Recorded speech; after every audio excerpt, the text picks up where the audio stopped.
Nasional ya, amin ya. Karena ini join pertama loh, Indonesia debut pertama Debut untuk pertama, join ke Miss Transtar Internasional. Aku Uh-uh. pengennya kalaupun nggak dapat apa-apa, minimal atribut lah ya. Kalau nggak atribut, tapi ya mudah-mudahan minimal dapat lah place ya, juara iya. 1, 2, 3 atau Amin. place ya. Pengen banget aku Buat itu. kalian semua yang nonton, jangan lupa untuk para transgender, transpuan atau LGBT community.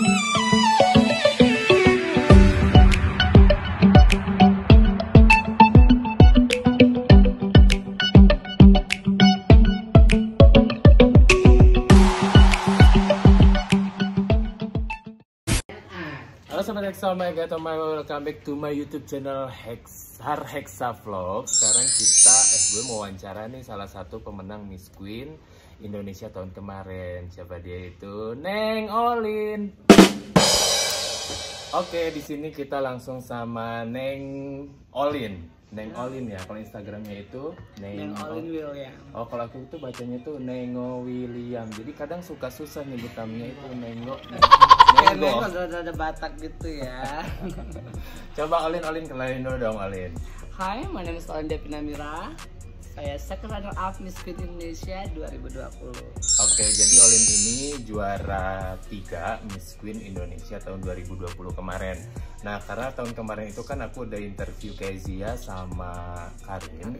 Cuma Olin ini udah pulang ke Bengkulu. Iya, karena ada kerjaan di sana. Ada kerjaan. Oke, ditanya-tanya LGBT ini sekarang kan lagi ngobrol nih sama Olin. Olin tuh dari Bengkulu. Iya, Bengkulu asli.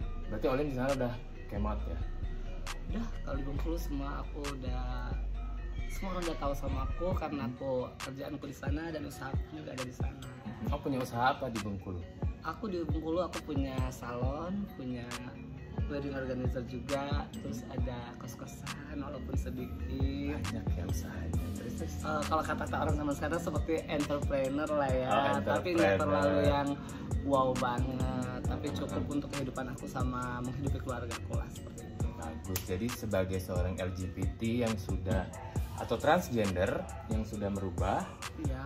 apa namanya itu? Transseksual namanya. Ya, transseksual sudah merubah. Kan aku kan udah merubah. Iya, kan udah dirubah semuanya. Oh, sudah dirubah semuanya.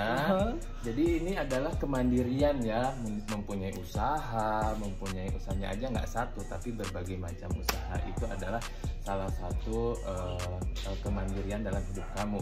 Mungkin nanti yang di luar sana kan bisa jadi apa sih namanya tuh, bisa Itu menjadi motivasi. Iya. Karena kita ini kan sebagai seorang transgender sering kali itu dipandang sebelah mata. Apalagi kalau kita tidak bisa bekerja, kita tidak bisa menghasilkan uang sendiri. Itu sepertinya masyarakat akan selalu memberi stigma negatif untuk diri kita sendiri seperti itu. Susah ya kalau ngomongnya stigma di bawah stigma gitu. Iya. Oke, itu kan yang istilahnya kehidupan Olin ini kan sekarang bisa dianggap enak ya, mempunyai usaha A, B, C, D, E. Nah, sebelum mempunyai kehidupan yang enak ini, dulu kalau kita throwback lagi ke masa lalu itu bagaimana sih kehidupannya dulu? Sebenarnya kalau kehidupan yang masa lalu itu banyak ya hal-hal atau yang tiba-tiba udah enak begini kehidupannya? Enggak, aku dari SD, SMP, SMA emang bukan orang yang termasuk orang yang menengah ke bawah ya, emang di tengah-tengah lah ya. Dibilang terlalu kayak enggak, dibilang miskin enggak, tapi emang hidupku udah santai gitu. Jadi cuma untuk mengubah hidupku menjadi lebih baik lagi, aku emang bekerja dari tamat SMA, aku kerja sambil kuliah. Kerja sambil kuliah karena aku tidak mau membebani keluargaku. Karena kita sebagai seorang transgender itu kalau kita membebani keluarga, itu bakal jadi bahan omongan orang yang selalu datangnya itu hal-hal yang negatif. Karena aku udah pernah ngalamin juga dulu pada tahun 2013 aku pernah dijebak gimana? Untuk kasus ya narkoba. Sementara aku pernah dijebak karena serem ya, banyak jebakan gitu ya di dunia. Iya, karena pada saat itu kan aku kan emang nggak ngerti yang namanya seperti itu. Jadi aku emang nggak ngerti, temanku pinjam kendaraanku, aku kasih dan aku ikut. Ternyata mereka sedang bertransaksi itu. Oh, di mobil kamu? Di motor. Zaman dulu belum ada mobil. Di motor. Karena pakai motorku, jadi aku yang ke bawah-bawah. Itu pun semakin kita nggak pakai, ternyata semakin banyak pasal untuk ke diri kitanya. Padahal enggak, Padahal enggak. waktu tes urin pun ya cerita sedikit nggak apa-apa ya. Nggak apa-apa dong, Waktu tes nggak apa-apa. urin pun aku ditanya siapa yang berani tes urin pertama, ya saya, karena aku ngerasa no, aku nggak pakai narkoba, jadi berani dong. dong. Ternyata pas aku udah tes urin negatif hasil tes urinku, malah aku lebih banyak pasalnya, bisa sampai 3 pasal. Itu ya. Iya, karena satu pasal mengetahui tidak melapor, yang kedua pasal seperti pengedar, yang ketiga aku bisa dibilang seperti bandar, karena aku tidak ada sedikit pun mengerti hal itu. Tapi pada akhirnya lepas atau Pada akhirnya aku lepas karena emang udah ada kayak di BAP, udah di apa, emang dari semua yang kita tuh berlima lah yang ketangkap itu, mereka emang udah memberitahu ke polisi kalau aku emang nggak ada urusan seperti itu, cuma karena kendaraanku aja yang dipakai. Jadi guys, buat kamu hati-hati, apalagi yang ya kalau di dunia per LGBT ini kadang kan apa sih kalau orang sebutnya itu kan narkoba, seks bebas dan apa pergaulan bebas. Bebas itu yang jadi paling kadang harus mengerikan. hati-hati gitu. Nah terus Olin berarti sudah merubah nih, Iya. sudah merubah. Ini dari umur berapa Olin seperti ini? Kalau untuk berubah semua bisa dari untuk ke Ya, maksudnya merubah jadi transgender. transgender, emang aku kalau dari kecil apa emang udah transgender ya, tapi kalau untuk di transseksual itu aku di umur 21.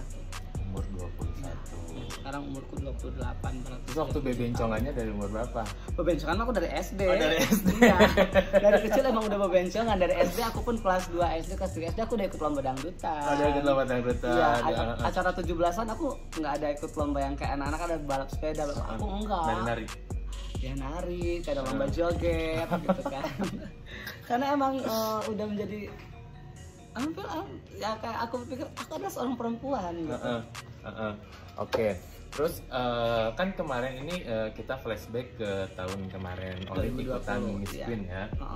Ini adalah Olin salah satu dark horse di Miss Queen yang tiba-tiba mungkin waktu karantina nggak dijagokan lah istilahnya gitu ya, tidak dijagokan. Tapi tiba-tiba waktu di malam final langsung masuk ke top 3. Itu gimana sih persiapannya ikut Miss Queen waktu tahun kemarin? Di tahun 2020 aku mengikuti Miss Queen itu emang prepareku emang sudah sangat bagus ya, belum lagi pandemik, acara pun diundur dan semakin panjanglah persiapan untuk aku mengikuti Miss Queen Indonesia 2020. Yang pertama yang selalu aku persiapkan itu advokasiku. Karena apa advokasi? Advokasiku Jumat Berbagi. Jumat Berbagi karena advokasiku itu sudah berjalan dari tahun 2014. Bukan hanya seperti yang orang kadang ada advokasi yang instan, mau join ini langsung ikut, banyak kayak seperti pencitraan lah ya kayak gitu. Tapi kalau aku enggak, advokasiku emang sama temen-temenku dari 2014 aku sudah menjalankan Jumat Berbagi dan sampai hari ini pun alhamdulillah tetap berjalan. Alhamdulillah, teruskan ya jangan sampai berhenti. Nah, Olin masuk sampai dia juara 3 dan kebetulan malam itu yang crowning Olin itu saya pemirsa. Saya ada videonya kan. Ada videonya yang aku pasang nih ya. Jadi waktu karena kemarin itu ada salah satu juri yang nggak bisa datang yang harusnya crowning Olin, tapi dia nggak bisa datang, akhirnya aku yang gantikan gitu kan. Aneh ya, yang lainnya apa transgender yang ini saya yang ini. Makanya dia panggil aku ayah sampai sekarang. Banyak bulian juga tahu pas dapet itu karena kan aku nggak pernah masuk hot pick, aku nggak pernah apa. Ini nggak banget itu wajahnya laki banget ini laki banget. Menang itu. Makanya aku cuma senyum aja karena aku nggak pernah mau nanggapin netizen ya. Tapi by the way aku saksi hidup, dia memang nilai dia besar. Karena netizen semakin ditanggepin semakin yang bakal barbar. Satu yang kita lawan nanti yang munculnya 10. Jadi kalau misalnya ada komen-komen negatif aku mah baca aja. Dibiarin aja gitu ya. Karena nggak penting juga sih, mereka juga nggak gimana ya, kita terima aja, ambil aja sisi positifnya. Oh dia bilang ini masih laki banget, badannya masih laki banget, ya udah kita harus hormon, terapi hormon supaya jadi kayak perempuan kan, seperti itu. Jadi cacian-cacian dari netizen itu sama Olin dijadikan untuk pacuan. Iya, jadi motivasi untuk jadi aku menjadi lebih baik lagi. Lebih baik lagi. Karena kalau mau ditelan semua makan omongan netizen, kita telan semua. Ya kita nggak bakal yang ada stres ujung-ujungnya kita gila, nggak jadi ke beauty pageant, akhirnya masuk RSJ ya.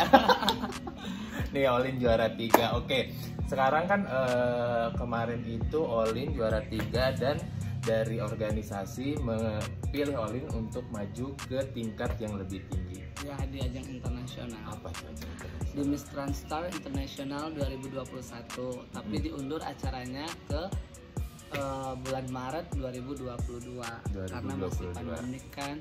Insya Allah aku pun bakal